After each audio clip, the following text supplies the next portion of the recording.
એક અઠવાડિયા પહેલા કેન્દ્ર સરકારે એક બે નહીં પણ એક સાથે 156 દવાઓ પર બેન લગાવ્યો, જેમાંથી બની શકે કે મોટા ભાગની આપણા ઘરના, ઓફિસના કે ગાડીના મેડિકલ કિટના બોક્સમાં પણ હોય. તાવ, શરદી, એલર્જી અને દુખાવા માટે વપરાતી દવાઓના સંયોજનો એટલે કે કોમ્બિનેશન પર પ્રતિબંધ લગાવવામાં આવ્યો છે. કુલ એવા 156 FCD એટલે કે ફિક્સ્ડ ડોઝ કોમ્બિનેશન છે, જેને લઈને કેન્દ્રીય આરોગ્ય મંત્રાલયનો દાવો છે કે આ દવાઓના સંયોજનથી સ્વાસ્થ્ય પર ખરાબ અસર થઈ શકે છે. હવે FDC એટલે શું એ સમજીએ તો આ દવાઓને કોકટેલ દવાઓ પણ કહેવામાં આવે છે. એકથી વધુ દવાઓનું મિશ્રણ કરીને આ દવાઓ બનાવવામાં આવે છે. દેશની પ્રચલિત ફાર્મા કંપનીઓ દ્વારા આવા કોમ્બિનેશન બનાવાય છે.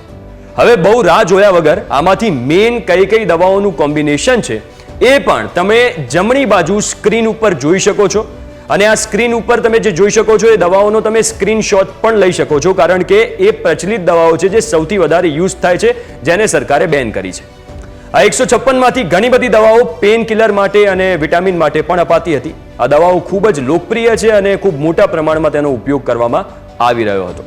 ખાસ કરીને તાવ, શરીરમાં દુખાવાથી રાહત માટે આ દવાઓ લેવામાં આવતી હતી. આ સિવાય મલ્ટીવિટામિન અને એન્ટી એલર્જીક અને હેર ટ્રીટમેન્ટ માટે પણ આ દવાઓનો ઉપયોગ કરવામાં આવતો હતો. આ સિવાય પેરાસિટામોલ, ટ્રામાડોલ, ટોરિન અને કેફીનના કોમ્બિનેશન પર પણ પ્રતિબંધ લગાવવામાં આવ્યો છે. સરકારે લોકોને અપીલ કરી છે કે આ દવાઓની જગ્યાએ અન્ય વૈકલ્પિક દવાઓનો ઉપયોગ કરવો જોઈએ.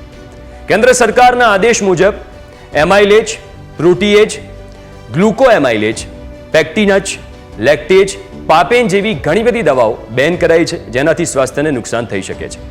તમે જમણી બાજુ એક લિસ્ટ પણ જોઈ શકો છો. વારાફરથી તમે આ લિસ્ટને જોઈ શકતા હશો. 156 દવાઓ છે એટલે અલગ અલગ ઇમેજીસમાં આ દવાઓના નામ લખ્યા છે. તમે સ્ક્રીનશોટ લઈ શકો છો અને આરોગ્ય મંત્રાલયની સાઇટ ઉપર થોડું સર્ચ કરશો તો આ લિસ્ટ પણ તમને જોવા મળી જશે.